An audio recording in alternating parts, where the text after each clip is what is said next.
ಇನ್ನು ಬಿಜೆಪಿ ನಾಯಕರ ಪ್ರಾಸಿಕ್ಯೂಷನ್ ಅನುಮತಿ ವಿಚಾರವಾಗಿ ಯಾವುದೇ ಕೇಸ್ ಬಾಕಿ ಇಲ್ಲ ಅಂತ ರಾಜ್ಯಪಾಲರು ಹೇಳಿದ್ದಾರೆ. ನಮಗೂ ಅದೊಂದು ದೊಡ್ಡ ಪ್ರಶ್ನೆ ಆಗಿದೆ ಅಂತ ಡಿಸಿಎಂ ಡಿ.ಕೆ. ಶಿವಕುಮಾರ್ ಹೇಳಿದ್ದಾರೆ. ಅಂದ್ರೆ ನಾನು ಪ್ರಾಸಿಕ್ಯೂಷನ್ಗೆ ಅನುಮತಿ ಕೊಡಬೇಕು ಅವ್ರದ್ದು ಇವ್ರದ್ದು ಅಂತ ಹೇಳ್ತಿದಾರಲ್ಲ, ನಮ್ಮ ಬಳಿ ಯಾವುದೋ ಆ ಥರದ್ದು ಪೆಂಡಿಂಗ್ ಇಲ್ಲ ಅಂತ ರಾಜ್ಯಪಾಲರು ಹೇಳಿದ್ದಾರೆ.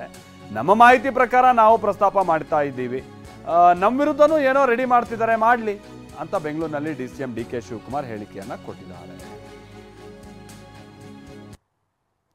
ನಮಗೂ ಅದೊಂದು ದೊಡ್ಡ ಯಕ್ಷ ಪ್ರಶ್ನೆ ಇದೆ. ನಾನು ಅದನ್ನು ನಾಳೆ ಎಲ್ಲ ಮಾತಾಡ್ತೀವಿ, ತಿಳ್ಕೊಳ್ತೀನಿ. ನಾವು ಕೊಟ್ಟಿದ್ದೀವಿ, ನಮ್ಮ ಹತ್ರ ಬಂದಿರೋ ಮಾಹಿತಿ, ನಿಮ್ಮಂಥ ಕಚೇರಿಗಳಲ್ಲಿ ನಿಮ್ಮಂಥ ಸ್ನೇಹಿತರು ಕೊಟ್ಟಂಥ ಮಾಹಿತಿ ಮೇರೆಗೆ ನಾವು ಅದನ್ನು ಪ್ರಸ್ತಾವನೆ ಮಾಡಿದ್ದೇವೆ. ಮುಂದಕ್ಕೆ ತಿಳಿಸ್ತೀವಿ. ಕಾಂಗ್ರೆಸ್ ನಾಯಕರ ವಿರುದ್ಧದ 2 ಪಿಟಿಷನ್ ಮಾತ್ರ ಉಳ್ಕೊಂಡಿದೆ ಅಂದ್ರಲ್ಲ ಸರ್ ರಾಜ್ಯಪಾಲರು. ಕಾಂಗ್ರೆಸ್ ನಾಯಕರ ವಿರುದ್ಧ 2 ಪಿಟಿಷನ್ ಮಾತ್ರ. ಗೊತ್ತಿಲ್ಲ, ಯಾರೋ ಬಂದು ಅರ್ಜಿ ಕೊಡ್ತಾ ಇರ್ತಾರೆ ಅಂತ. ನಾಳೆ ನೀವು ಕೊಡ್ತಾ ಇರ್ತೀರ ಅರ್ಜಿ ನನ್ನ ಮೇಲೆ. ಇನ್ನು ಕೆಲವು ಲೀಡ್ಗಳು ರೆಡಿ ಆಯ್ತಾವ್ರೆ ನನ್ನ ಮೇಲೆ ಕೊಡೋಕ್ಕೆ, ಲಿಸ್ಟ್ ಮಾಡ್ತಾವ್ರೆ, ನನಗೂ ಗೊತ್ತಿಲ್ಲ.